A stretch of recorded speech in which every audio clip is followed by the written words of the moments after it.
அனைவருக்கும் வணக்கம். நான் உங்கள் டாக்டர் பிரகாஷ்.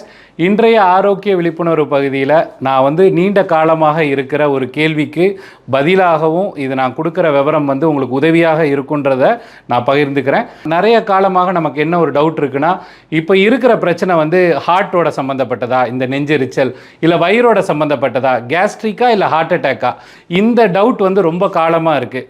ஸோ இதை நீங்கள் கொஞ்சம் எளிய முறையில் இதை கொஞ்சம் தெரிஞ்சுக்கணும் அப்படின்னா, ஃபஸ்ட்டு உங்களுக்கு இந்த எரிச்சல் இருக்குது. இந்த எரிச்சல் உங்களுக்கு ரொம்ப ஷார்ப்பான பெயினாக இருக்குது, ரொம்ப அந்த மாதிரி ஒரு இந்த வயிறோட பகுதிக்கிட்ட இருந்துச்சுன்னா இது பெரும்பாலான நேரங்களில் கேஸ்ட்ரிக் தான். இதே அந்த வலி நெஞ்சு பகுதியில் இருக்குது, அது ஷோல்டர் கிட்ட அந்த வலி பரவுது அப்படின்னா இது ஹார்ட்டோட சம்மந்தப்பட்டது. அடுத்தது, இப்போ நீங்கள் ஒரு மருந்து சாப்பிட்றீங்க, அந்த மருந்து சாப்பிடும்போது கேஸ்ட்ரிக் உண்டான மருந்து சாப்பிடும்போது அந்த வலி குறைஞ்சிருச்சுன்னா அது கேஸ்ட்ரிக் மூலியமாக வரக்கூடிய பிரச்சனை. நீங்கள் அந்த கேஸ்ட்ரிக் மருந்து ஆன்டாசிட்ஸ்ன்னு சொல்லுவாங்க, இல்லை அந்த பால் மருந்து சொல்லுவோம்ல, அது சாப்பிட்டதுக்கப்புறமும் உங்களுக்கு அந்த வலி இருந்துக்கிட்டே இருந்துச்சுன்னா அது ஹார்ட்டோட சம்மந்தப்பட்டது.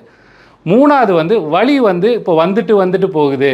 இப்போ வலி இழுத்து பிடிக்கிற மாதிரி இருக்குது, அப்புறம் கொஞ்ச நேரத்தில் சரியாயிருது அப்படின்னா அது வயிறு சம்மந்தப்பட்ட கேஸ்ட்ரிக் பிரச்சனையோடது. இதே அந்த வலி அப்படியே கண்டினியூஸாக இருக்குது, ஒரு பெரிய பாரம், ஒரு வெயிட் எடுத்து நெஞ்சு பகுதியில் வச்சு அழுத்துற மாதிரி இருந்தால் க்ரஷிங் டைப் ஆஃப் பெயின் சொல்லுவாங்க, அது ஹார்ட்டோட சம்மந்தப்பட்ட பிரச்சனை.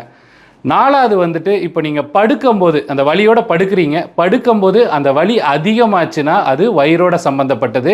இதே அந்த பிரச்சனை நீங்கள் நார்மலாக கொஞ்சம் அசையும் போதோ அந்த வலி தொடர்ந்து இருந்துட்டு முழுக்க உங்களோட நெஞ்சு பகுதி, ஷோல்டர் பகுதிக்கிட்ட அது வலி பரவுதுன்னா அது ஹார்ட்டோட கனெக்டட்.